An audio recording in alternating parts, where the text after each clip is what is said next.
पौष माह के कृष्ण पक्ष की एकादशी को सफला एकादशी कहते हैं। सफला यानी कि सफलता देने वाली एकादशी। आइए जानते हैं सफला एकादशी के व्रत के कथा के बारे में।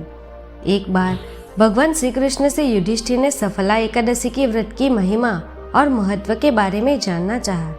तब भगवान श्री कृष्ण ने सफला एकादशी व्रत की कथा सुनाई, जो इस प्रकार से है।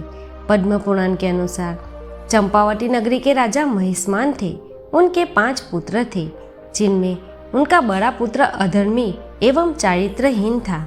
वह हमेशा ही देवी देवताओं का अपमान और निंदा करता रहता था। मांस भक्षण और मदिरा पान करना उसकी आदत थी। उससे दुखी होकर राजा महिष्मान ने उसका नाम लुम्बक रख दिया और उसे अपने राज्य से बाहर निकाल दिया। पिता के इस व्यवहार से लुम्बक जंगल में जाकर रहने लगा। कुछ समय व्यतीत होने के बाद पौष माह के कृष्ण पक्ष की 10वीं की रात आई। उस दिन काफ़ी ठंडी थी, जिससे परेशान होकर लुम्बक सो नहीं पाया। सर्दी के मारे उसकी हालत खराब थी।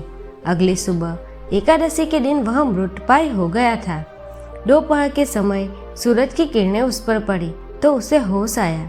पानी पीने के बाद उसके शरीर में कुछ शक्ति आई तो वह फल तोड़ने निकल पड़ा। शाम को फल लेकर आया और उसे एक पीपल के पेड़ की जड़ के पास रख दिया। वहाँ बैठकर वह स्वयं की किस्मत को कोसने लगे। बाद में उसने उन फलों को भगवान विष्णु को समर्पित करते हुए कहा, हे लक्ष्मीपति, आप प्रसन्न हो।